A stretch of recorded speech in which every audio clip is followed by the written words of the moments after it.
दोस्तों, हम इंसान हमेशा एक स्वस्थ एवं सुखी जीवन की कामना करते हैं, लेकिन ना चाहते हुए भी कई बार खुद को बीमारियों से बचा नहीं पाते और ऐसी स्थिति में हमें प्रॉपर ट्रीटमेंट की आवश्यकता होती है। इंडिया में ट्रीटमेंट के कई मेथड मौजूद हैं जिसके जरिए आप अपना इलाज करवा सकते हैं, जैसे कि एलोपैथी, होम्योपैथी और आयुर्वेद। लेकिन अब सबसे बड़ा सवाल यह है कि कौन सा ट्रीटमेंट मेथड हमारे लिए सही है, और इसे जानने के लिए हमें इन तीनों के डिफरेंस को समझना होगा। और बिल्कुल आज के इस वीडियो में हम एलोपैथी, होम्योपैथी और आयुर्वेद के अंतर को समझेंगे।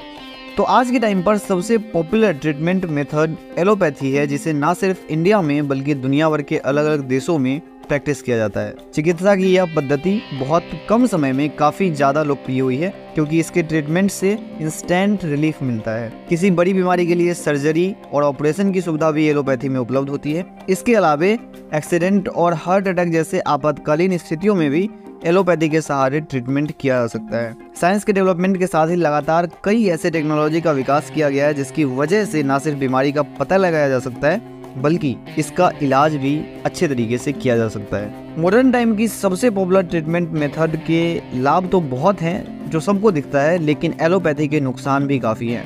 वास्तव में इंस्टेंट रिलीफ देने के चक्कर में एलोपैथी मेडिसिन बीमारी को दबा देती है और इसके कई साइड इफेक्ट्स देखने मिलते हैं। एलोपैथी में heart disease, cancer, AIDS, diabetes जैसी बीमारियों का सफल इलाज नहीं है। क्योंकि इस ट्रीटमेंट मेथड में कई आधुनिक संसाधनों का इस्तेमाल किया जाता है, इस वजह से यह लगातार महंगी होती जा रही है। वहीं दूसरी तरफ आयुर्वेद की चिकित्सा पद्धति में प्राकृतिक रूप से पाई जाने वाली चीजों को दवा के रूप में इस्तेमाल किया जाता है। आयुर्वेद के अनुसार धरती पर पाई जाने वाली हर एक जड़, पत्ती और पेड़ के छाल में कुछ औषधीय गुण पाए जाते हैं जो हमें बीमारियों से छुटकारा दिला सकते हैं। आयुर्वेदिक दवाओं का फोकस इस बात पर होता है कि वो बीमारी के रूट कॉज तक पहुंचकर उसे परमानेंटली खत्म कर दे।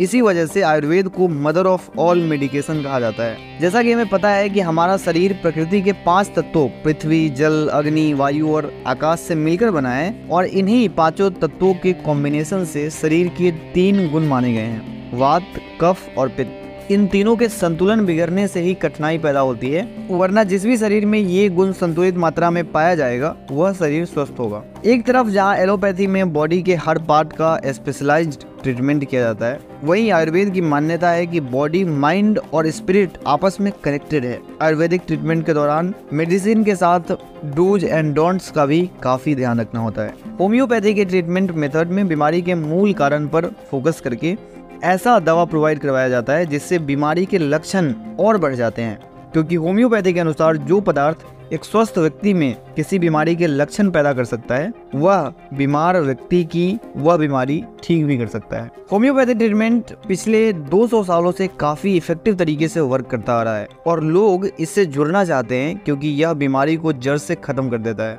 सबसे कमाल की बात यह है कि होम्योपैथी मेडिसिन के साइड इफेक्ट नहीं होते। आयुर्वेदिक मेडिसिन के थोड़े बहुत साइड इफेक्ट होते हैं अगर उसे कंज्यूम करते वक्त एज और बॉडी कैपेसिटी का ध्यान न रखा जाए। एलोपैथी मेडिसिन के कंजप्शन के बाद कई साइड इफेक्ट्स देखने को मिलते हैं। तो दोस्तों, आज के इस वीडियो में हमने एलोपैथी, आयुर्वेद और होम्योपैथी के अंतर को समझा। उम्मीद करता हूँ कि आज की इस वीडियो में बताई सारी चीजें आपको क्लियरली समझ में आई होंगी और जो कुछ नया सीखने मिला होगा। अगर हाँ, तो वीडियो को लाइक करें। अगर आपके मन में इस विषय से जुड़ा कोई भी सवाल है तो आप बेझिझक कमेंट सेक्शन में कमेंट करके पूछ सकते हैं। इस वीडियो को अंत तक देखने के लिए आप सबका बहुत बहुत धन्यवाद। जय हिंद।